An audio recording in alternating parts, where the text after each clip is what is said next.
coração se encheu de alegria e com júbilo sem fim nós cantaremos a tua paz.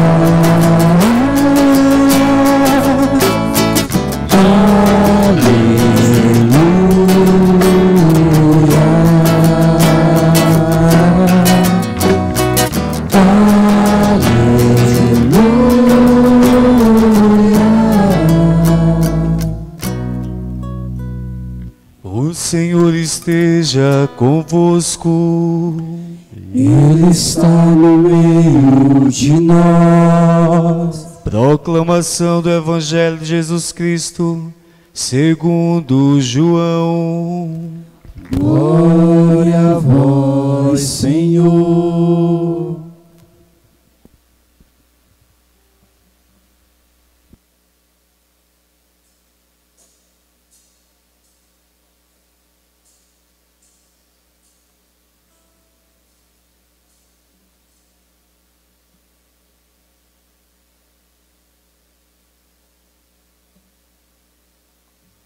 No primeiro dia da semana, Maria Madalena foi ao túmulo de Jesus, bem de madrugada, quando não estava escuro, e viu que a pedra tinha sido retirada do túmulo.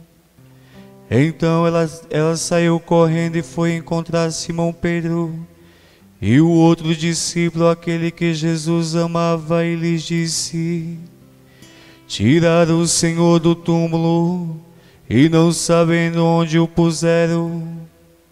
Saíram então Pedro e outro discípulo e foram ao túmulo. Os dois corriam junto, mas o outro discípulo correu mais depressa que Pedro e chegou primeiro ao túmulo. Olhando para dentro, viu as faixas de linho no chão, mas não entrou. Chegou também Simão Pedro, que vinha correndo atrás, e entrou no túmulo. Viu as faixas de linho deitadas no chão e o pano que tinha estado sobre a cabeça de Jesus, não posto com as faixas, mas enrolado num lugar à parte. Então entrou também o outro discípulo, que tinha chegado primeiro ao túmulo. Ele viu e acreditou. De fato, eles ainda não tinham compreendido a Escritura, segundo a qual ele devia ressuscitar dos mortos. Palavra da salvação. Glória a vós, Senhor.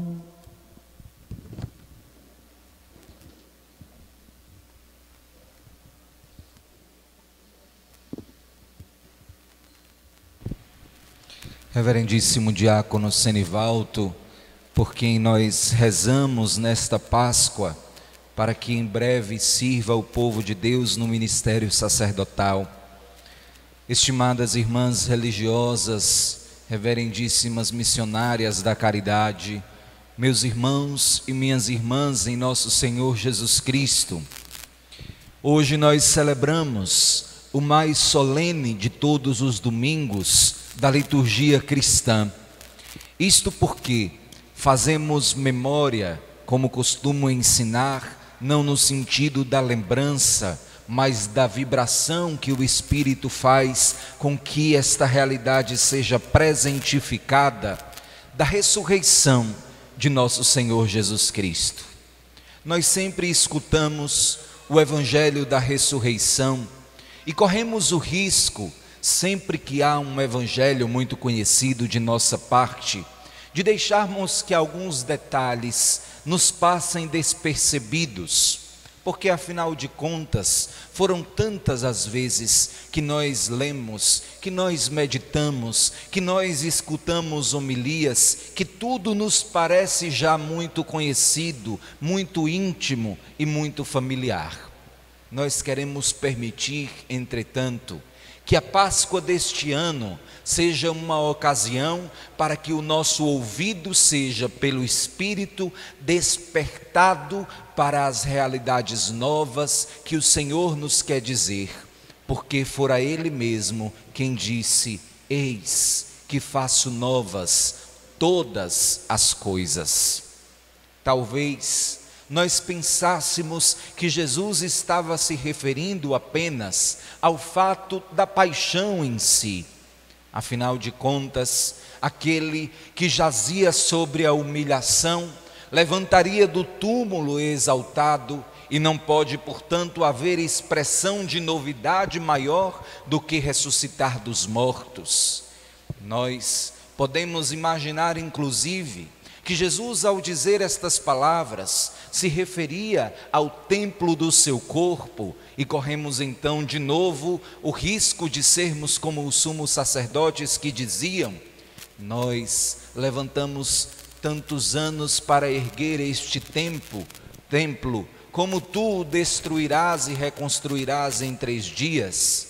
Uma leitura pequena, fundamentalista daquilo que disse Jesus.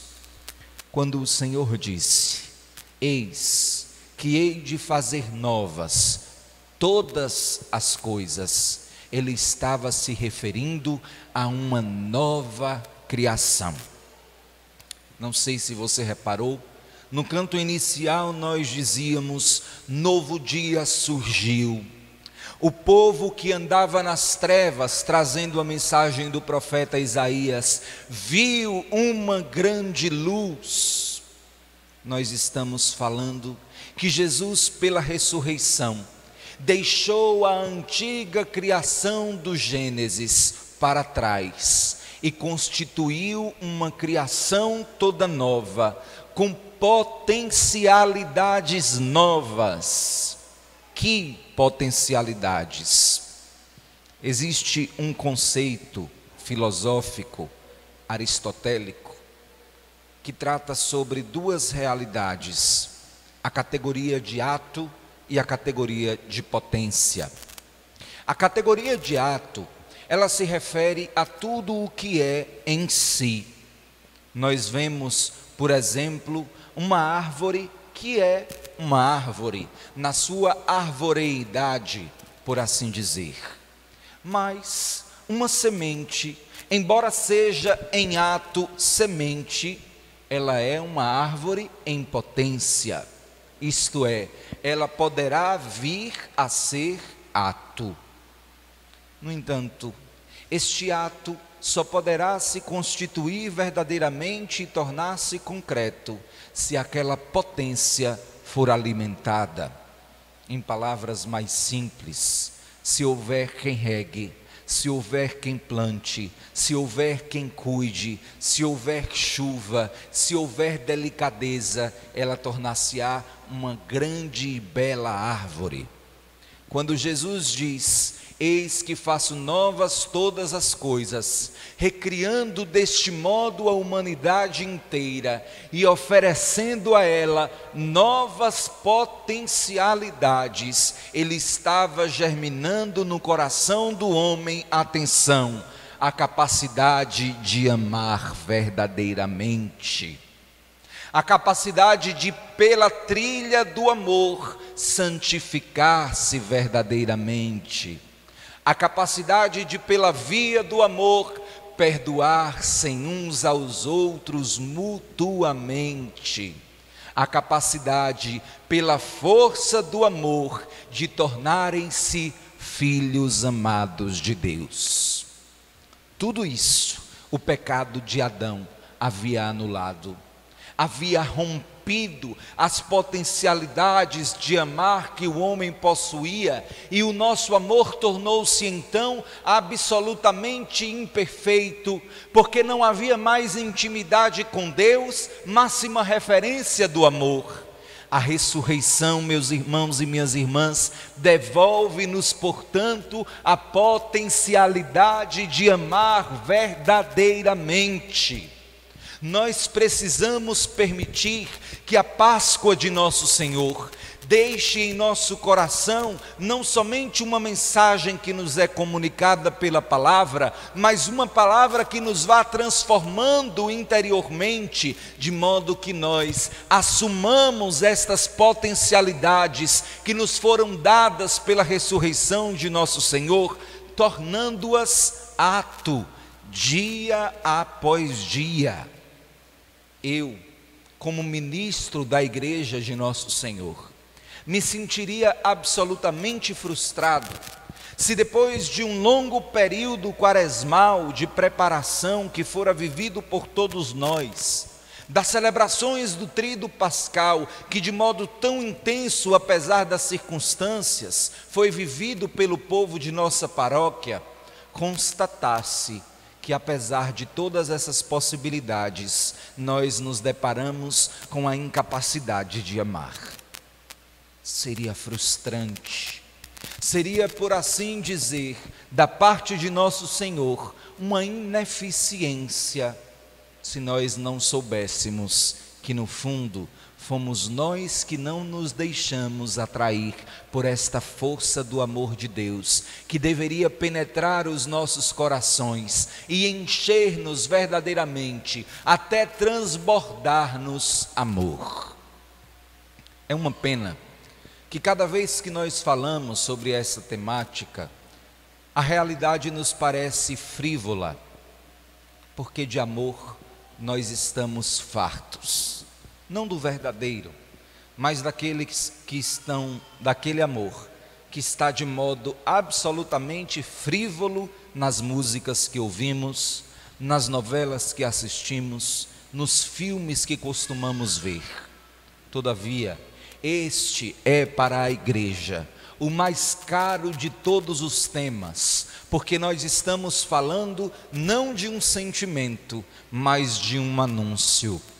Acharam que o amor havia morrido na cruz, mas o amor ressurge glorioso e vitorioso, dizendo ao mundo inteiro: eu vos amei até o fim.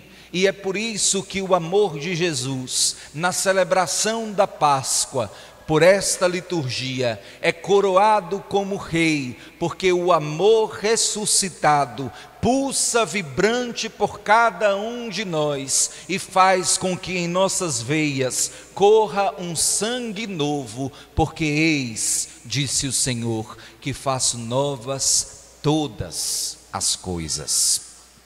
Pergunte-se, portanto, nesta celebração eucarística da Páscoa da ressurreição, onde na minha história, dentro do contexto da minha vida, ainda me falta amor.